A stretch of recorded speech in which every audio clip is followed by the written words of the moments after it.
Ride. Welcome up. Yo, what's going on? Good to talk again. Yeah, back. How long has it been? Like maybe 5 weeks, 6 weeks, Man, yeah, the last time we roughly. talked was at least a month or two ago. So, Yeah. Yeah, yeah, but yeah, yeah. Good but to be not back. everyone. Yeah, what's up?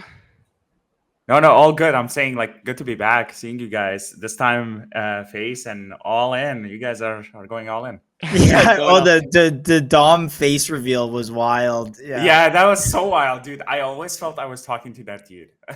Oh yeah, dude. That's what everyone said. No, everyone was surprised that I'm like just this guy because I look so different in the PFP. But yeah, dude, we're in a much different place now this time for this conversation than we were before. So exciting. Yeah. Cool. Let's get into it, dude. Not a lot of people know about Avo or who you are, but it is one of the leading projects on Believe. Like I said, maybe the leading. Let's kick us off by just giving us a quick idea about yourself, your background, and why you started Avo.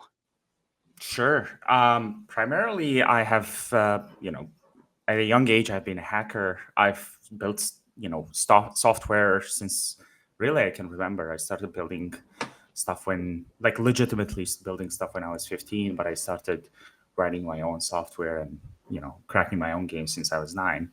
And then I got into cryptography and privacy coins back in 2015. And that evolved into building stuff on Ethereum smart contracts, and I eventually built and sold my own startup first. My first company.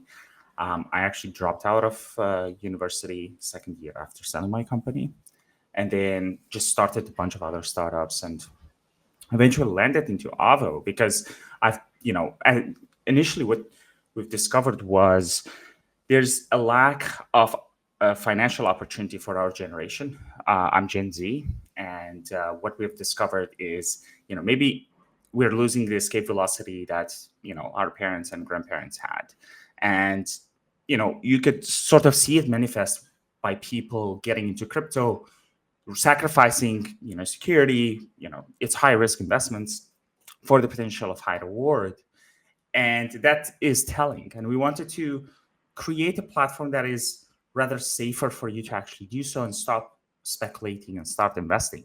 So that idea overall evolved over time. Initially, we built our MVP as a Discord bot that was simple copy trading on Ethereum, and we were vetting the wallets that you could copy trade, and eventually that evolved into what Avo is today. And we've noticed that you can make it be AI trading agents and get developers to build sophisticated agents and list them on Avo and get them to trade on your behalf.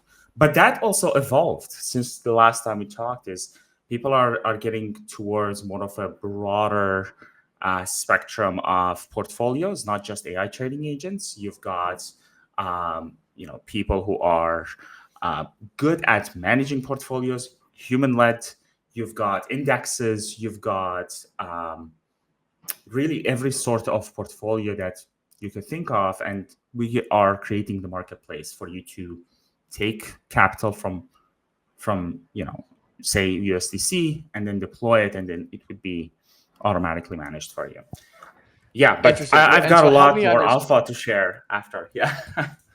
Yeah. So help me understand this. So are these similar to maybe indexes or like baskets of not stocks, but crypto in Yeah. this case? Or is this, you said you have a bit of agent trading going on, you have a bit of like index sort of trading going on and copy trading. Maybe help me understand that a bit better. Risk profile specific. Some people want the risk exposure, could choose agents. We are also introducing indexes, which are safer options. Right now, we actually uh, uh, decided to roll out a V2 for our infrastructure. And that is also focusing on introducing more of a cross-chain and chain agnostic functionality, so that if you come with USDC from wherever, right, Solana, Base, you still would be able to have cross-chain exposure, automatically without you needing to hold, 6 different wallets and know which token lives on which chain. So that's something we're working towards is we want Avo to be the platform where we can answer these three simple questions, right? Number one is simplicity. Can someone start using Avo and deposit funds quickly and easily? Okay, if they can, that's great. Two, are we making Avo available to everyone across chains, funding methods, and different types of portfolios and agents? So that plays into the accessibility part. And number three is really Avo the smartest way to invest in crypto? And have we stopped from being speculative trader and being more of investors?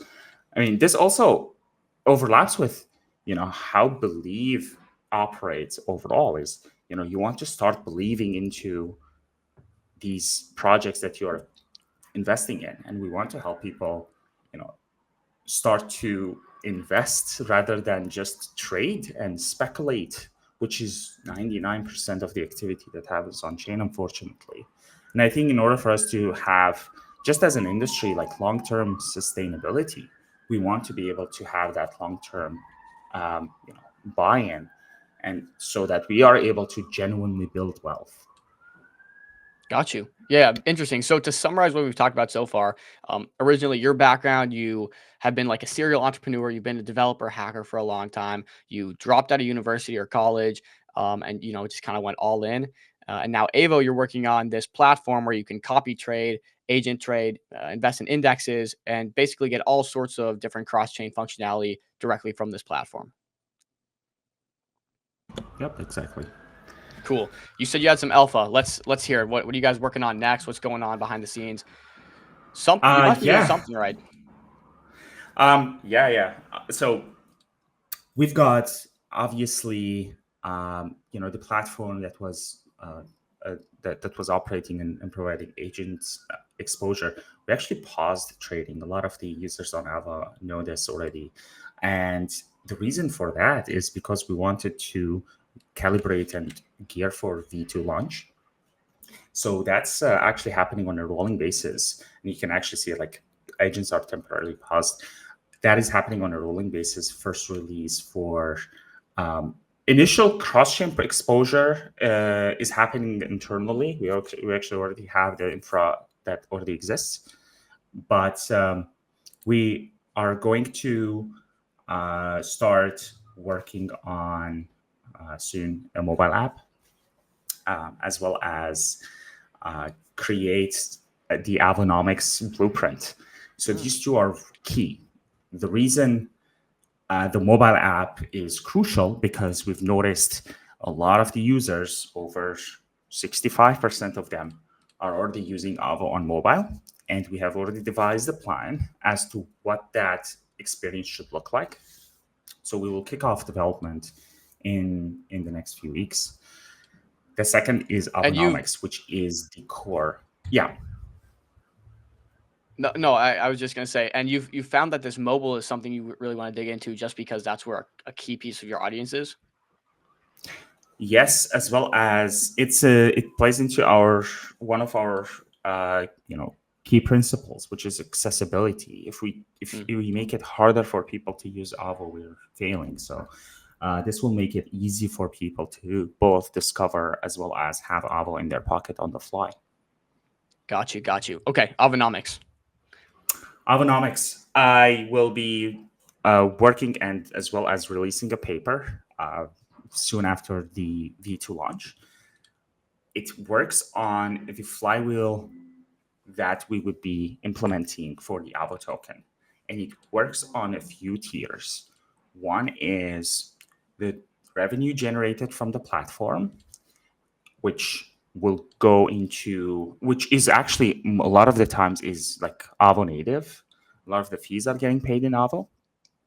We will work to accumulate sort of the team reserve over time. And after that, every dollar that we would be earning after the mark, say we've accumulated X amount of Avo for the team. After that, a portion of the revenue, maybe the majority of the portion of the revenue, would go into buying back the token and burning it. So that permanently takes circulation over time using, revenue-backed buybacks. And quick question to touch on that. And do you have a number already in place, or one that you've thought about or announced? I haven't, but I think it's going to be a large number. I think it's going to be personally, I think it's going to be over 70%. But it would follow a model similar to what actually Hype and Pump already do. You can see that they are using their revenue platform to do revenue-backed buybacks and revenue-backed burns.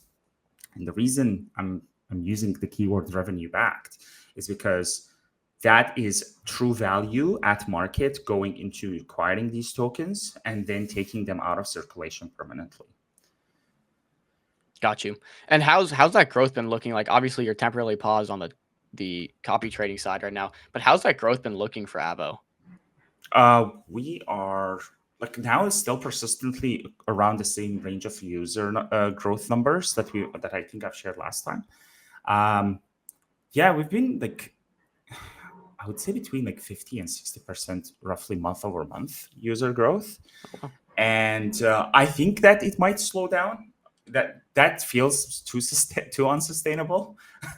But if we settle back to even if it was 20% or 30% over the next 3 to 6 months, that is phenomenal.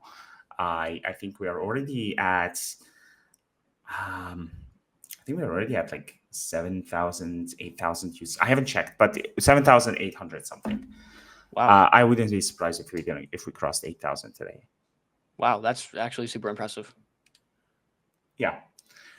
As well as part of the other Avonomics is playing into the agent developer fees. So that's also going back into rewarding the deployers on Avo. And we are also working on a mechanism to bring up more performant agents and put them in front of users. So we're seeing and how can we make it, use capitalism to actually drive the better performing agents to the front page. So that's a key interesting piece of the platform that we are thinking about. But yeah, I think the Avonomics are going to be banger. Yeah, I mean that sounds pretty cool. So can you kind of just summarize that whole Avonomics take into a quick 30-second elevator sort of pitch to just wrap that in a bow tie? Right. Rev-backed buybacks, accumulation for the team reserve, rev-backed buybacks for burn. These are the two highlights. I think the other piece that we could think about is using that revenue in order for us to drive more developer adoption. So we will be hosting more of the community events such as hackathons and such, and putting up major prizes, and using that as a piece for us to hire in the future, similar to how Telegram actually does it. How does Telegram do it? So Telegram hosts these hyper-competitive hackathons, major prizes like $50,000 to solve a problem. And then they would pick the best of the best to hire their engineers. And they have 33 engineers for the entire team. It's insane. That's the goal is I want to consist of the Avo team, hyper, skilled individuals who are cracked, and just keep the team small. Yeah, I know Telegram has a very, like you said, a very small team. There's no bloating going on there. I do like that. Moving that way as a business much more. Quant has a question. He said, could you show us an example of how the agents actually work? I think you probably won't be able to do that since it's paused right now, right? Yeah, not today. So once we are actually re-enabling with the V2, you'll be able to just see it actually in real time. Right on the platform, you don't have to invest money. Just like how you used to do it. Yeah. Cool. I got a roadmap pulled up here. You want to talk maybe a bit about just next steps, what you're kind of excited for coming up? Obviously, you talked about the Avonomics, which is kind of plays into that, but maybe give us a better idea of this. Yeah, really, the next step is the continuous rollout for V2.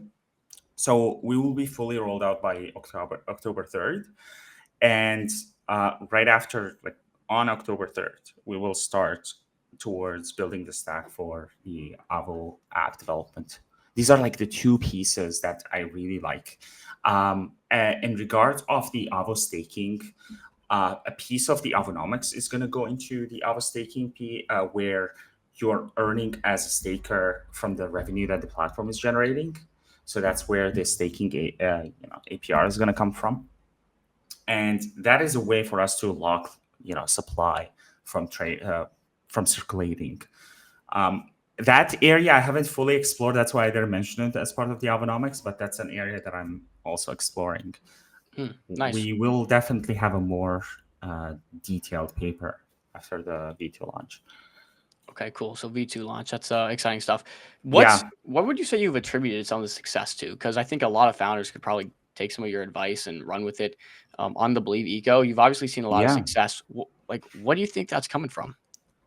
A lot of the users, once they discover and truly understand the vision behind Avo, they stick with what we're building. And that's really important. I think that also plays into, believing into a project and not just trading a project out.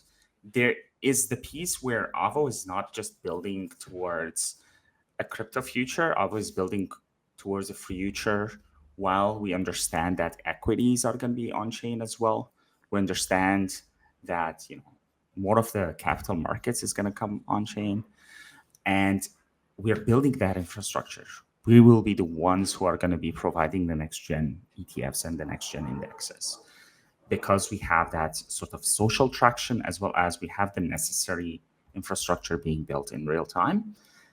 And we know that is going to be the case because look at how legislation is changing. I truly believe that Avo is going to be a major player in that market. So that broader, bigger vision of what's being built is what gets people excited and why people want to, engage and be Avolians and be part of the community and hold Avo and use Avo. And what does that distribution vector look like? Like, how are you finding the right people to target and get them onto your app? Is it YouTube? Is it Twitter? Is it Telegram groups? Like, where are you finding these people? More or less is being more organic. I think YouTube played a big part. There's a really cool creator called Jesse who has dived deep into YouTube and dive deep into the platform. His name is Jesse Eichel. You guys should go check out his YouTube channel. But he dived deep into Avo and what it actually promises, and he tied it back to the macroeconomics, which truly explained the vision of what's being built. Have you shared any of that on Twitter? Yeah, they are on my profile. Okay, cool. I actually try to document as much as I can as to what's going on my account. But yeah, we share a bunch of what we're working on in real time. That's the other piece is I try to be as communicative to what's going on as I can, both publicly as well as in our Discord. Okay, here's what we've achieved today. This is what we've done.